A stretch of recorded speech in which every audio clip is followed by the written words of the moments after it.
Blind Al, y'all. That's hold on. Blind Al, there you go. That's your boy right here. The John Brown Podcast coming to you live from where I'm coming to you live. Big, big, big show today. As always, I want to start the show off by saying I'm John Browner. This is the John Browner Podcast. I come to you every Monday through Friday at 10 p.m., somewhere around 11 o'clock. And then I head over to the Tribune, the Sporting Tribune night show, which happens later at night. Shout out to all the people at the Sporting Tribune. This show is being broadcast on their platform as well on X. As of recently, probably tomorrow, I'll start streaming the show on KNICK, and I'll start streaming the show on the other platform. So this show is going to be on like 7 platforms starting tomorrow. So shout out to the show's budget. It's not growing. I'm just spending more. Shout out to the show's budget. But if you're here early, if you're here at all, like the show, share the show, subscribe to the show, retweet the show. If you are on X, I'd appreciate it if you give the show a retweet. If you are on YouTube, I'd appreciate a like and a subscribe if you're new, but a like if you subscribe because we're trying to grow the content of the show. And by doing that, bang, we're trying to get to 300. The march to 300 continues. I think we're at 260 something. I haven't checked in a couple of days. I try to more to focus on the content of the show and in hopes that you guys will then, enjoy it. So yeah, they tell me to do this again. Like and subscribe. I got to start doing this at different parts of the show. But yes, like and subscribe that thing. Let me see if I can, hold on. Let me see if I can move like and subscribe. Because nope, I can't. Okay. Let's holler at some of the people. If you want to be a part of the John Browner Podcast, all you got to do, hit this thing right here. Go to your Gmail account or go to me at the Gmail account, the John Browner Podcast at gmail.com. And that's how you can become a part of this show. We're going to start talking soccer soon. I am hosting some World Cup events here locally, so that'll be fun for you guys to probably come down and cheer some of that. So I'm going to start diving into the soccer level of sports once the World Cup comes and you get out of group play. When you get into the elimination round, I'm hosting some events here at Liberty Station, so I'll give you guys some more on that when that starts coming up. I'm also going to be doing some stand-up here soon. I'll be giving you guys a heads up on that. Hopefully, we can get some of y'all in the house and enjoy some laughs and see some faces because y'all know I love to chat with y'all in person. My hair's looking crazy today, right? Shout out to everybody. Let's do some shout outs to the people here. Shout out to my dog Tito. What up, people? Shout out to Latina Lisa. Go Rams. The Rams did go. The Rams absolutely did go. Excuseless runner. Dog, you got to send me the video of you running in a marathon so I can show people how you did. B-Tom, what's good? So we got a lot to get into on today's show. We're going to talk about the moves that were made in the NFL.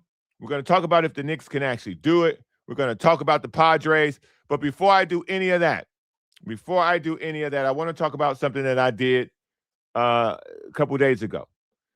I tried to talk about it yesterday, and I tried to talk about it. I think it was yesterday I tried to have this conversation, but yesterday something crazy happened, and I couldn't do it. So I went to a party for this guy on Saturday. That's when it was. Okay, so Saturday was Alex's birthday. Grande Padilla. Alex Padilla celebrated his birthday via surprise party. And it was, I got the invite immediately from his wife, and she wanted to make sure that it was a secret. And so I, went to the location, didn't get a chance to jump out and surprise as normal surprise parties go. He ended up surprising everybody else because no one knew when they came in the door. And so it was like, oh, wait a minute, what's going on? And so shout out to this guy turning 40, the big 4-0. And yeah, it was a great party. Lots of friends and family he had there. Lots of love in the room. Lots of hugs. Great beer, obviously, because of the people who he knows that brew beer here locally. And so it was a great time to be had. It's a lot of people in the room, a lot of love in the room. And so I wanted everybody to know and wanted everybody to see He's in great shape. He's happy. He's having he's doing his thing. People ask me about Alex all the time. People ask me about Scott all the time. And so whenever I can give you an update of us together, this is from Saturday, his birthday party. And I told him I would show you guys this, so he won't be shocked when he sees this. But yeah, man, out and about, still hanging out. It's still my dog, still family, still my brother. So shout out to him. Shout out to the birthday party. And I wanted to make sure you guys saw that because I get asked a lot about how's he doing and what's going on.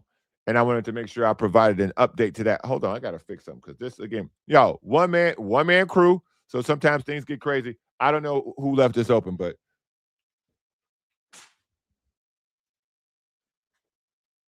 freaking curtain got it going crazy. The lights tripping in here. Let's start the show. Okay. Now we got the Alex portion of it out of there. When let me see. Graham's in the building, showing his lightning bolts. Shout out to Graham. I got to drink some juice. Shout out to Graham. You want to talk about the Chargers today? You want to bolt up? What's happening here? You were one of the people complaining about the show being so football-centric yesterday. So I'm happy to see that you've bolted up, I think. I don't think you're bolting up. I think you're being sarcastic. WVC asks the same questions all the time, so I have to answer them all the time. Will they ever join the show? Yes. Alex will come on the show. Tito said, shout out to Alex. Yes, shout out to him indeed. Yeah, he going to come on the show. It'll probably be about soccer. It won't be about baseball. So, Andre in the building. What up? What it do, people? All right, let's get down to this. First and foremost, let's get the easy stuff out of the way. Which one here? Okay, nope, that's not what I want to talk about first. This is what I want to talk about first. The Padres are back in action. They are in Philadelphia. I think the game starts at 3, so I want to try to get to this and give this the attention that it deserves. We're looking at, I don't know, a game time of 3:40, so that's around 12:40. No, I think that's local. I think that's 3:40 here. Yes, that's 3:40 here. That's 6:40 there. Randy Vasquez against Aaron Nola. Listen, this didn't go well last time. I don't really expect for this to go well this time. As we talked about previously, that one's up because Tatis finally hit the home run. I hope the Padres could get back on in a better position playing baseball, man. The record is still solid. They're still in good contention for wild card. They're still in a good playoff spot. We're getting closer to July 4th, which is the midway point and where you really start separating the rubber in the road. So we'll see. We'll see, man. But again, I'm not in some panic about the team. I've said that this team has been professional from day one. That's the number one thing I like about the team. They tend to figure out their ways through the downturns and not get too excited about the ups.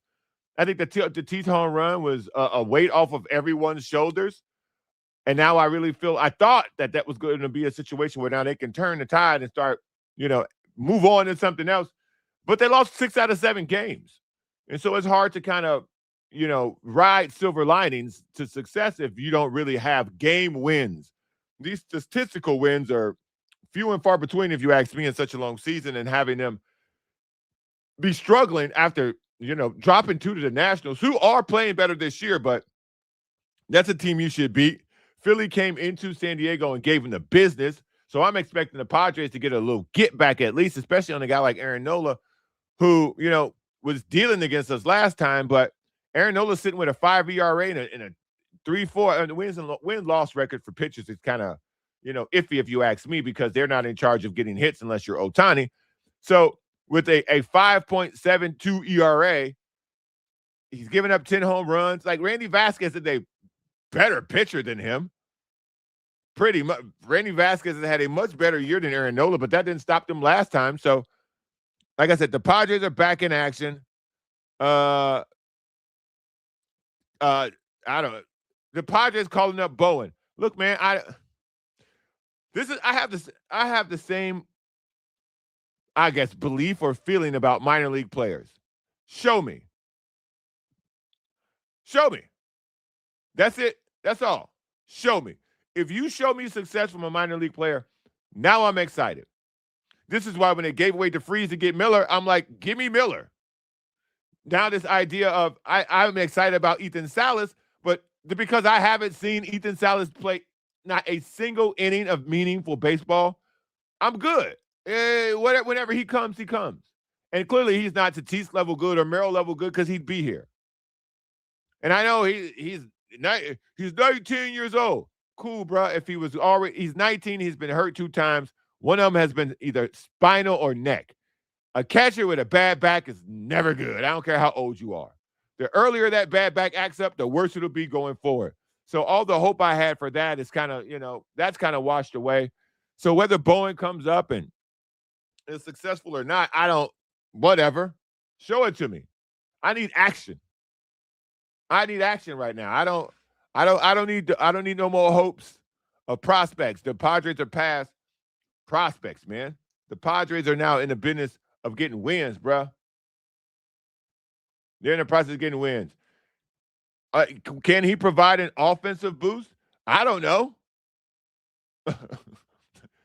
I don't know, man. Is it Jace? Is it pronounced Jace? What? I don't know, man. I just don't know what he get. What is he going to give you that they don't already have? Is he a power hitter? He's a center field. Is he a center fielder? I don't know. I don't know, man. So we'll see. We'll see. We'll see how it goes. I'm not excited about it. It's a call up. It's a monumental moment for him. Shout out to him and his family and his friends. Hopefully he gets out and he plays well today. And then we can talk about him. If the only mention he'll get up on the show is in the comment section of him actually being called up. Outside of that, bro, I don't know. Listen, I hope he's more promising. This is why I don't talk about prospects, because then you start getting messages like this. He's more promising than Bryce Johnson. That's not saying much. This is the reason why I'm not excited about prospects. Thank you for that, by the way. This is why I don't get moved about prospects. Show them to me. Get them up here. They can mow the lawn and double A, triple A, single A, winter ball. Barry Bonds down there. Can you do it up here? Can you do it up here? That's all that really matters to me, man. Come up here, show it, and if he does, then he'll be a fixture on this show, and we'll talk about how great A.J. Preller was to call this guy up, to bring in some much-needed help on this roster, and now this guy's provided it. But until then, so Padres back in action. Aaron Nola against Randy Vasquez today. We'll see how it goes. I don't know.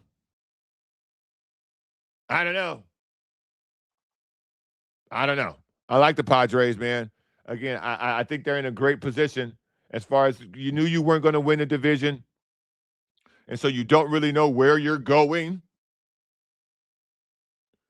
because of the lack of power. We're getting close to trades. AJ tends to make trades before rather than the latter. So remember, he pulled the Arise trade off either it was early July or late June. So this is his trade window. He tends to not wait for the trade deadline because the price goes up. So if he's going to make a move, I think he's going to make a move within the next 35 days. But outside of that, I'm not expecting any earth-shattering moves.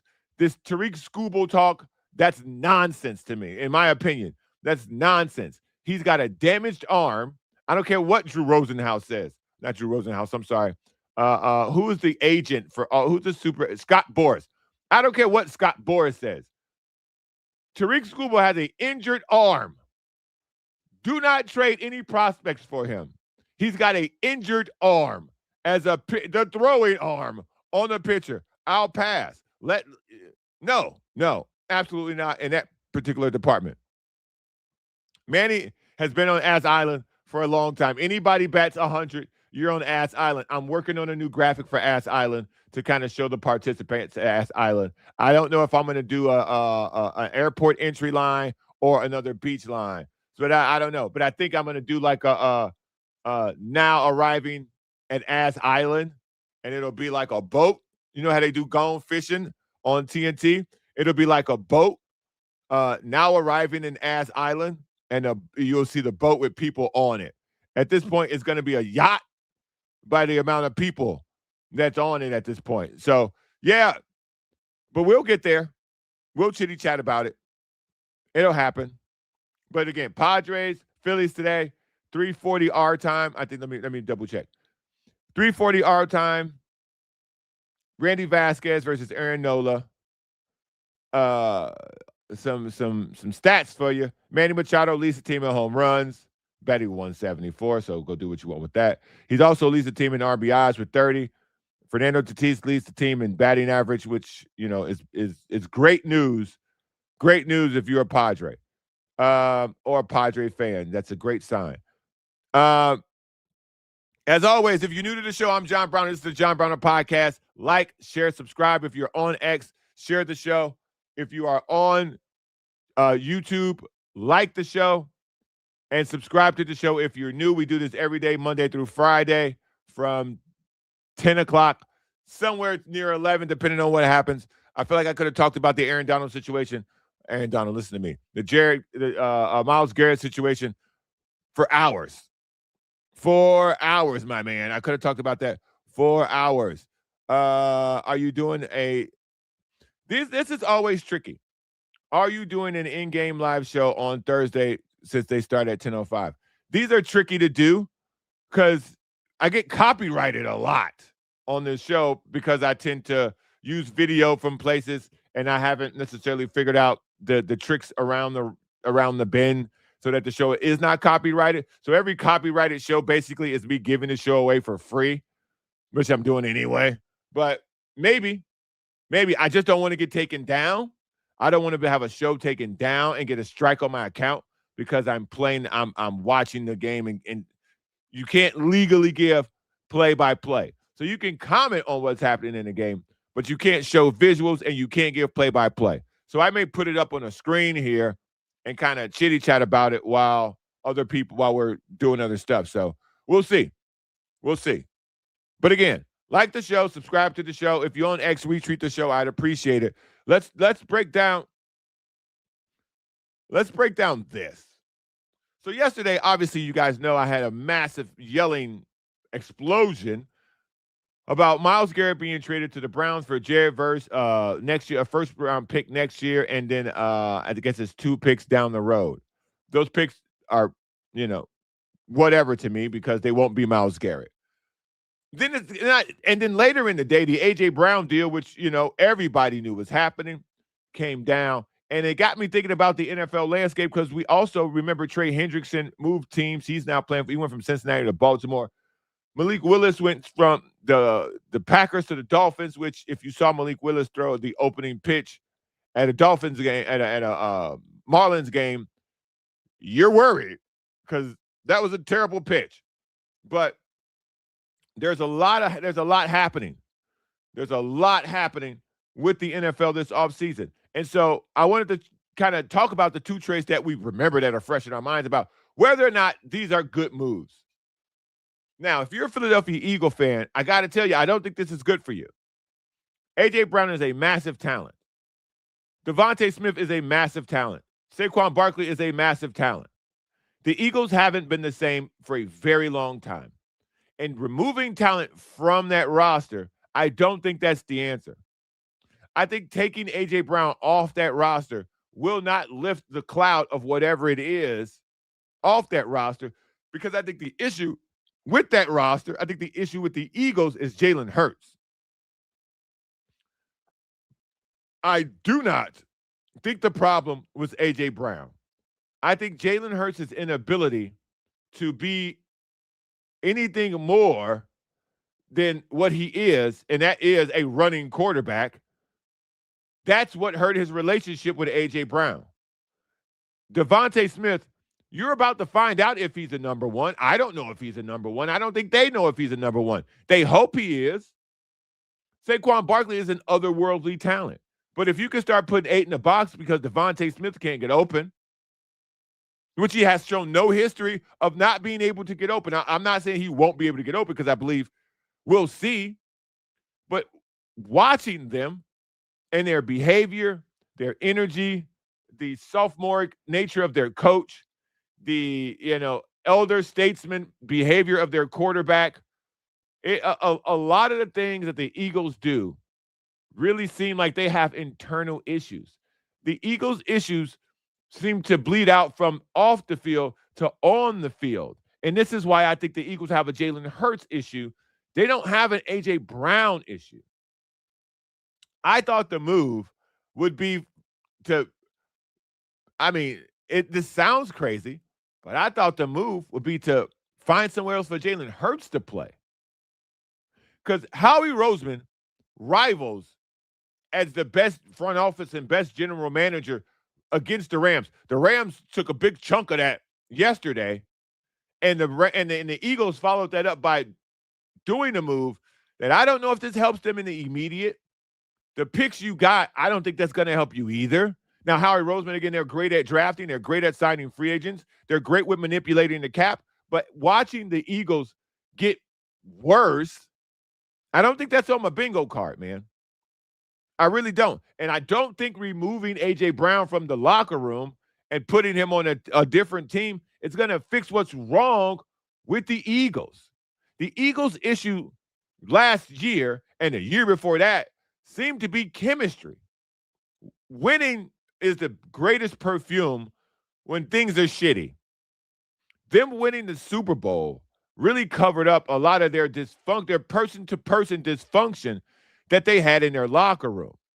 And now that person-to-person dysfunction has pretty much been cleared up, we find ourselves now looking at them and going, now what? Because if you think A.J. Brown was the problem, is taking an all-pro receiver out of your locker room going to help you throw for more yards?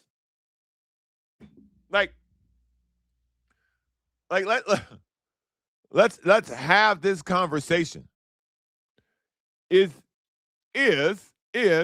removing an all-pro wide receiver from your locker room going to help your passing offense? They would know. He's in their locker room.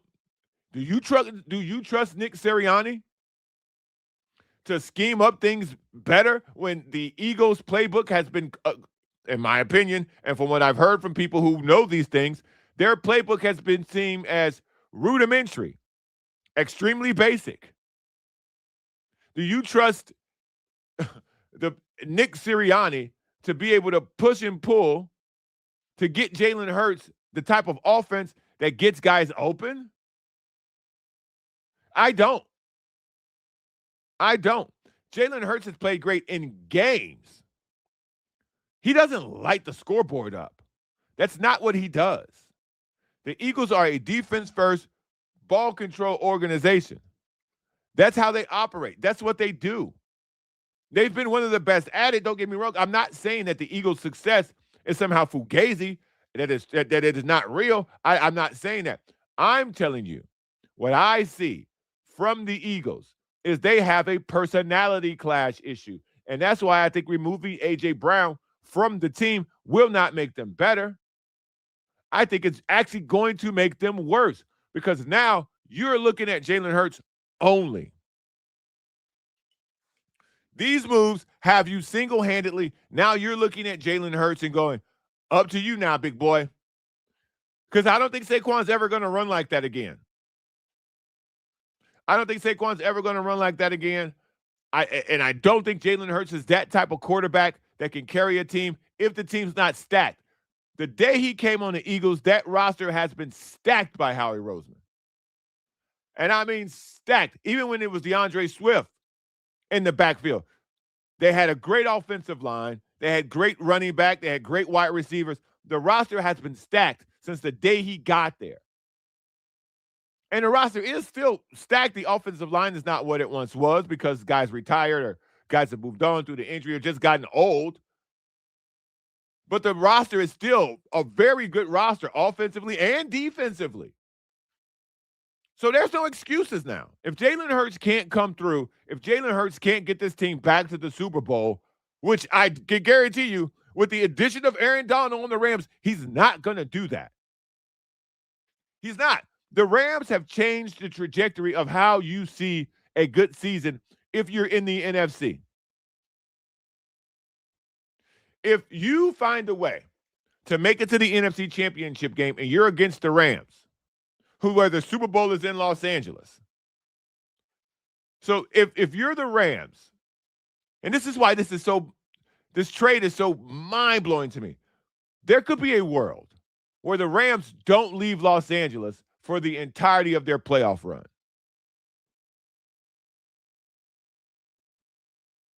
Like, think about that. This could be a situation where the Rams do not leave Los Angeles for the entirety of a playoff run. Let me double check, because I think the Super Bowl's in Arizona. Hold on. 2027 Super Bowl. Location. Nope. Jesus. Okay. The Super Bowl is in SoFi. So now you got to ask your question. Yes, there is a world where the Rams don't leave Los Angeles for the playoff run and for the Super Bowl. So you as an organization, you now have, if you're in the NFC, you have to either beat what has now been created as a juggernaut, who, by the way, could still continue to add. Because if I'm a fringe free agent, if I'm out here and I'm on the market, and I want to put my body through another NFL season, do I want to win a Super Bowl? Do I want to live in LA for 8 months? Do I want to live in LA for 8 months and win a Super Bowl? If I'm a guy who's out here and I know I'm not going to get top dollar, or I'm not going to get the situation that I want, why not look at LA on a bargain and win a Super Bowl, rehab your image, and then go get that paper? They're creating a juggernaut. The Los Angeles Rams are creating a juggernaut, and I hope people are paying attention to this, because I really believe at this particular point where we're looking at, you're getting yourself into some very, very unique territory. That's what I personally believe. I think you've gotten yourself in a very unique space. I like it. I love it. I want some more of it. Ain't that how the song go? I like it. I love it. I want some more of it. Because if you're the Chicago Bears, because again, I'm a Bears fan. If you're the Chicago Bears, you're looking at that move going, damn, we almost beat them last year. We were this close to beating them. Now you're this close to beating them. It went from this close to beating them to this in an instant, in a move you could have made. If you're in the NFC, you're looking around and you're going, okay, we now got to recalibrate what's a successful season, because barring injury, and Matthew Stafford does have a back problem, but barring injury, I don't see anything getting in the way of what the Rams have to do now this season. I really don't. And if they start picking up bargain basement free agents who want to win a title and want to be a part of something special that I believe it's about to happen this year, because if you're the Giants, you're not messing with that. If you're the 49ers, you're too hurt, you're not messing with. These are division opponents. You're not messing with that. If you're Green Bay, you got Michael Parsons coming off of injury. You may not. You have a pass rusher. You have a puncher's chance because you have a pass rusher and you have a good quarterback. You got a really smart head coach and Matt LaFleur. So you might have a puncher's chance. The Lions might have a puncher's chance because they got an outrageous pass rush, but they're hurt all the time too. Jaden Daniels is great, but what nullifies a great quarterback? Pass rush. I wouldn't even waste your time talking about the Cowboys, because that's smoke and mirrors.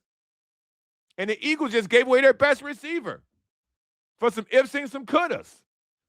So the NFL's in a crazy place, man. Yesterday was wild. Yesterday really was wild in the NFL, man.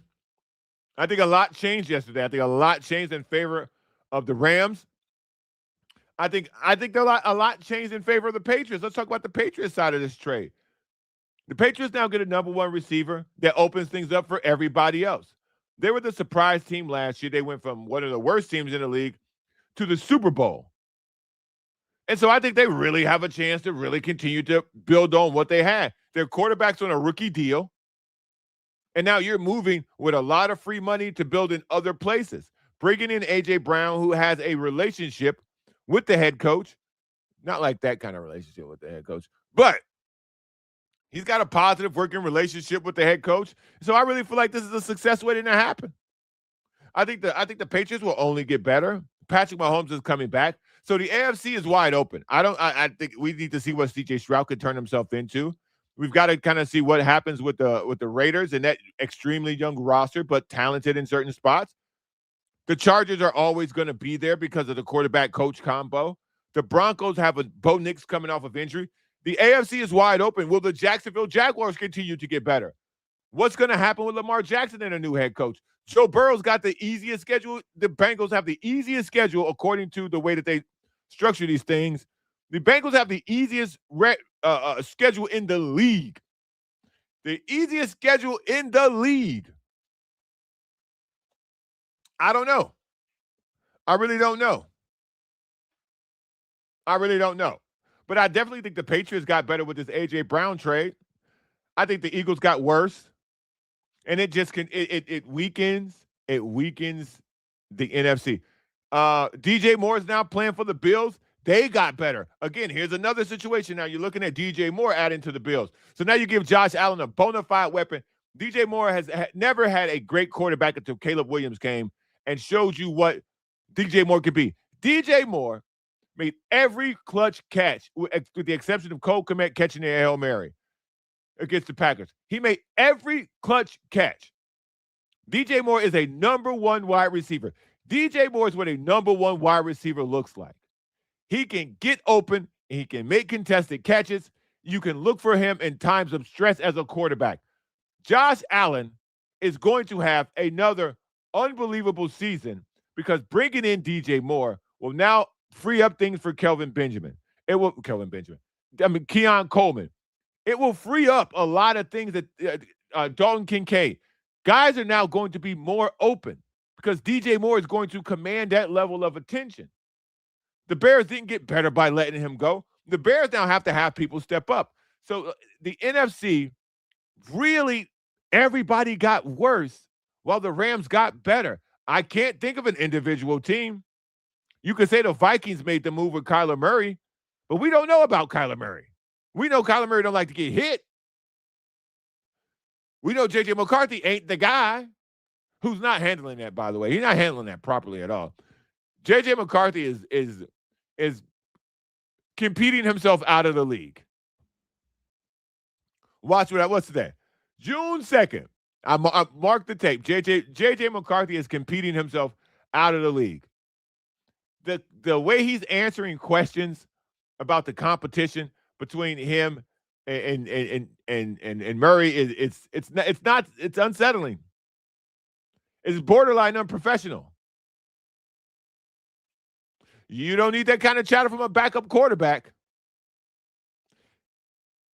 They fired the general manager who drafted him, so that's the same guy who let Sam Darnold go. So J.J. McCarthy may not be long for the Minnesota Vikings, but that's a different conversation we'll have at a different time. But I was saying that by illustrating that the NFC has gotten weaker in a lot of spaces, man. The NFC got weaker in a lot of spaces. The Packers losing Malik Willis when we've seen Jordan Love now pretty much be injury prone. All the top teams in the NFC got worse, except for the Los Angeles Rams. The Seahawks lost Kenneth Walker. These are all the things that they're coming to me from the offseason that we've had. What up, Biggie? So we're going to see something in the NFC, and this is why I think this run is going to be crazy what they're about to do this year. Because every place you go in the NFC, if anybody in the chat can tell me who in the NFC got better this offseason, anywhere near what the Rams did. Because I can't off the top of my head think of one. Through preparation, I didn't see one either. So I don't know. I'm asking. Do you know?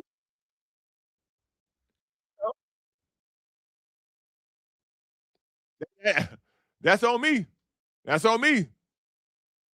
But Biggie says, let me see. Biggie gonna throw some on the Biggie finna throw some on the grill. I think more moves will be made by NFC teams by the signing season just started. I see Biggie, and I was talking about this, I think, before you came. I think what the Rams did, if you're a fringe guy, if you're a free agent and you're out there and you're looking at roster moves, should I go get $7 million from a team that I'll play more, or will I take $5 million to go play for the Rams in a limited role, which is better on my body, and win a Super Bowl? This turns into the superstar team getting these fringe names that you recognize, but they're not as good as they once were. Like the move. I'll give you one for example. Nobody wants Odell Beckham Jr. anymore. He ran down by injury. Now he shows up back on the Giants. Who does that help? Who does that help? No one. If you think Odell Beckham Jr. being on the Giants, which the Giants are starting to look like a big ball of controversy now. Can John Harbaugh coach? We're about to find out. John Harbaugh has always had a top-tier quarterback, whether it be from Joe Flacco, whether you like him or not. Joe Flacco was successful, or Lamar Jackson. Let's see him start over. Let's see if it works. But again, that's another NFC team. We don't know. The Cowboys always flame out. The Eagles just traded their second best offensive player, because I think Saquon Barkley is their best offensive player. Like, I could continue to go down the list of teams. We don't know what the commander's coach is on the hot seat. Like, if I'm a free agent, I'm looking around. Why not? Why not spend a year living in Los Angeles, playing for the smartest coach on one of the most well-rounded teams on both sides of the ball? So if you're a slot receiver, if you're a third running back, because Kyron Williams gets hurt, Blake Corum gets hurt. If you're a running back, yeah, I'll come be y'all third running back, score a couple touchdowns, win a Super Bowl, go get more money next offseason, save some couple of carries off my body. If you're a safety, if you're a corner late in your career, yeah, I'll come be a nickel corner. Yeah, I'll come be the fourth linebacker. Yeah, I'll come be a rotational pass rusher. Yeah, I'll come be a swing tackle. I'll take a little less for a little less work for a Super Bowl. I think that trade was everything. That trade's got people talking about Aaron Donald coming off the couch, dog. Aaron Donald comes off the couch. Massive. Massive, massive, massive. So that's where we're at with it, man. Those trades were crazy. Those trades were really crazy. As always, you listen to the John Browner Podcast. If you're new to the John Browner Podcast, I'm your host. Like, share, subscribe. On X, retweet, repost, whatever it's referred to as. Help the show grow. Help the show get to a place where we can monetize that thing by getting us to 300 subscribers. Because of that, the show will now be available starting tomorrow on KICK and Twitch. That's the KICK and Twitch. That sounds like the show's coming to you on KICK and Twitch.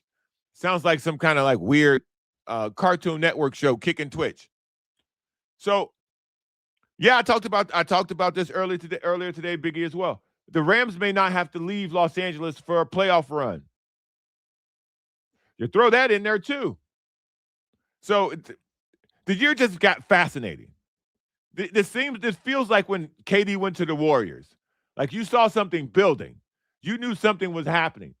Now you need to see it. When KD got added to the Warriors, you knew this was unbelievable. You knew this was groundbreaking. You knew this was going to be something that you had to see. And it turned out to be something historical. In my opinion, that's the greatest team ever. And again, I'm a Bulls fan. With the 72-10 Chicago Bulls, I watched damn near every game. That team holds a special place in my sports fandom. The KD Warriors run was better than that. So call it what you want. Last but not least, can the Knicks do it? That's what I'm asking myself. The NBA Finals starts tomorrow. I got let me do some show business. Let me do some show business while we're all here. Let me see. I have to message John Gennaro, see if he wants to come on the show. I know I should do that on a different time, but I'm not. I'm going to do it here because I'm thinking about it right now. And if I'm thinking about it right now, that means I need to remember it. Can you come on? CMW. Okay. So let's talk about this situation with the NBA Finals. I'm going to talk about the Knicks first. I'm gonna talk about this. All right, shout out to Biggie. So Biggie, let me see. Biggie says that, yep, I'm on Twitch and Kick too. You can do more on there without the YouTube strict rules. Okay, cool. So we're gonna see what we can do starting tomorrow. We're gonna expand the show. The budget grew for the show. So now because the budget grew, where I could put the show grew. Shout out to StreamYard for being able to make all this happen. Love StreamYard. So now let's do this. Let's have this conversation. We've watched the NBA Finals come to this point. The Knicks come in on fire. We'll talk about the Spurs tomorrow. I'll dive in on the Spurs tomorrow. Can the Knicks beat the Spurs? Is a question that everybody should be asking. It appears Vegas doesn't think so. The Knicks are already a 4-point underdog, and we're a day out of the game. I think if we're looking at this very subjectively, the Knicks beat the Hawks, the Sixers, who were out of gas, and they rolled over the Cavs. Do any of those teams sound intimidating to you? The thing that I said about this was the road to the NBA Finals for the Knicks was not filled with landmines. But they did exactly what they had to do. They kicked the shit out of every team they played with the exception of Atlanta, who gave them a lot of problems defensively, but Atlanta didn't have enough firepower offensively to really put the Knicks back really against the wall.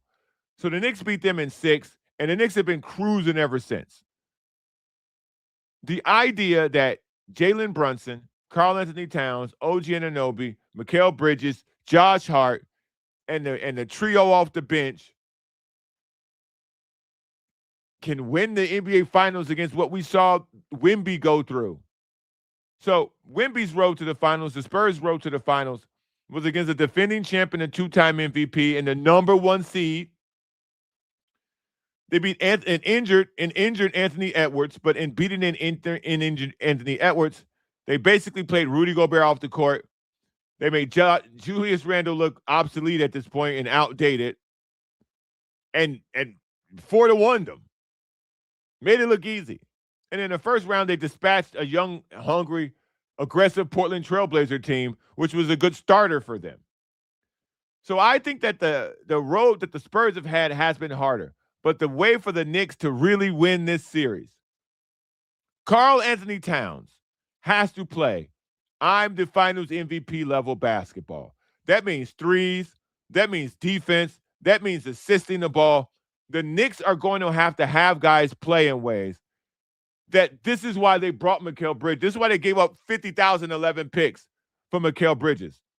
That has to show in this series. He can't vanish. OG's got to play under unworldly defense on Victor Wembanyama for them to have an opportunity. He's going to have to go Andre Iguodala on LeBron and win finals MVP for them to have the opportunity to win. I think the Spurs are going to give one game away because they're young. I think Wemby will disappear in another game. And I also think the Knicks will just outright win a game because they've been on fire lately. And that shooting at some point will show up again. And I think the Knicks will win a game just because they just won the game. I think the Spurs are going to give one away. So I think it's going to go 6. I think it'll go 7 at most. And I think there is a world where the Knicks can win. I'm not poo-pooing their chances completely. I think there is a world where the Knicks can win. They're going to have to put together 6 or 7 games of unbelievable basketball. The closeout game that they played against the Cavs, they're going to have to do that against San Antonio 4 times. The question you have to ask yourself is, can they? Because if I'm a Knicks fan, I'm looking at this subject. If I'm a Knicks fan, I can't be subjective. I'm high on the success of us going to the finals for the first time since 1999. So I can't be subjective, but I can try to look at it from a standpoint of what are we really up against as a Knicks fan? As a Knicks fan, what you're really up against. Stephon Castle has shown himself to be a fantastic defender. Devin Vassell has shown you he got a lot of dog in him. He got a lot of fight. Dylan Harper has come off the bench to show you I have to be reckoned with. And I play defense. Carter Bryant, I can give you some junkyard dog work, and I play defense. Carter Bryant can guard OG Anunoby, Mikal Bridges, Jalen Brunson, and Karl Anthony Towns. So Carter Bryant can guard all 4 of those dudes. I would say Josh Hart, but obviously he can guard Josh Hart because Josh Hart is not an offensive weapon. But Carter Bryant can guard all 5 of the 4 Knicks' most important players. Carter Bryant can guard all 4 of them. Stephen Castle can guard all 4 of the Knicks' important players. Devin Vassell can guard all 4 of the Knicks' important players. You notice the theme. Victor Wembanyama can guard all 4 of the Knicks' important players. If you're a Knicks fan subjectively looking at this, the Knicks also played very good defense getting to this point. They made the Cavs quit. I watched game 4 and game 3 in preparation just to kind of see if I had missed something. What I really saw was the Cavs give no defensive effort. Some of the playback that I watched of the Cavs Knicks, there's no physical pressure on the Knicks going to the basket.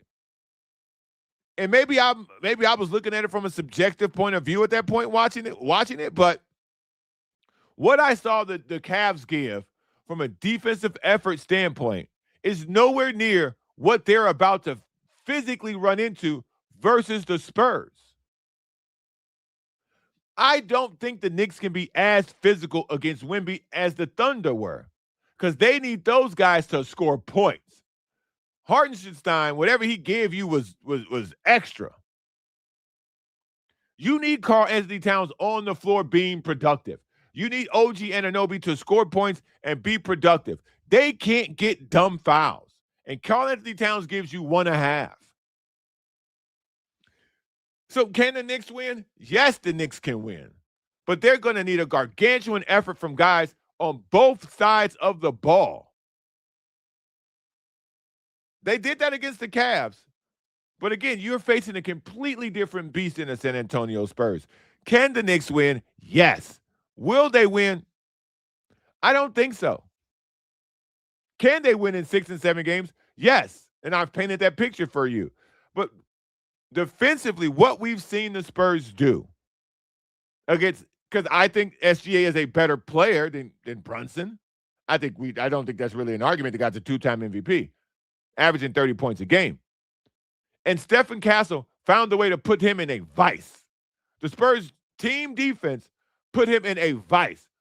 Jalen Brunson is not a high-clip three-point shooter. So Jalen Brunson is basically walking into the same trap that SGA did, smaller, more craftier, but smaller, against the same clutches of Stephon Castle, Devin Vassell, Dylan Harper, Carter Bryant, Keldon Johnson, with Wemby standing by the basket, making Josh Hart make 4 or 5 threes a game. I can't wait for this. This is going to be great television. I think the atmosphere is going to be off the charts. I think game one in San Antonio tomorrow night is going to be off the charts. Let me see. Biggie says Knicks fans travel better than any other team in the NBA. This could be Mike Brown's time to prove he is an all-time great coach. Don't hold your breath on that. Excuseless says the Knicks need to lose the first one and get the streak pressure out of the way. That's a solid point. I don't think they see that as pressure, though, because at this point for the Knicks, it's game to game. If you're the Knicks, you cannot be drunk off what you did against inferior opponents. The Knicks have been better than every team they've played so far. This is the first time that they're going to be going against somebody that's better. So the idea that they can just, ride that momentum into this, I don't see that happening. I really don't see that happening. Jalen Brunson's going to have to be out of this world, but let's flip it. Let's flip it. Oh, what is this? A New York show, Graham? Probably. Yeah, I'm sure Graham. I'm sure Graham is somewhere putting up those lightning bolts. Graham's asking, where did the football coverage go?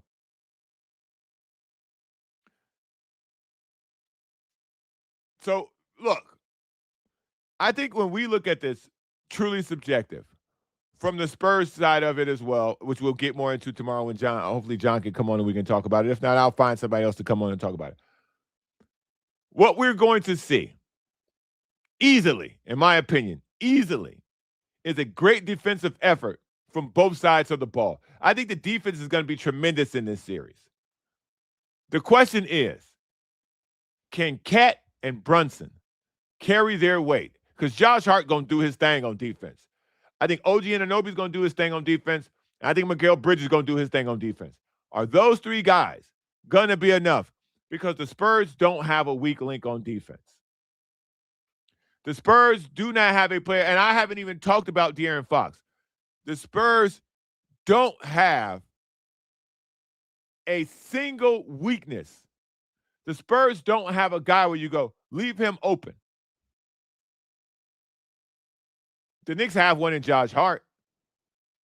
The Spurs don't have a single person that you can hunt on defense.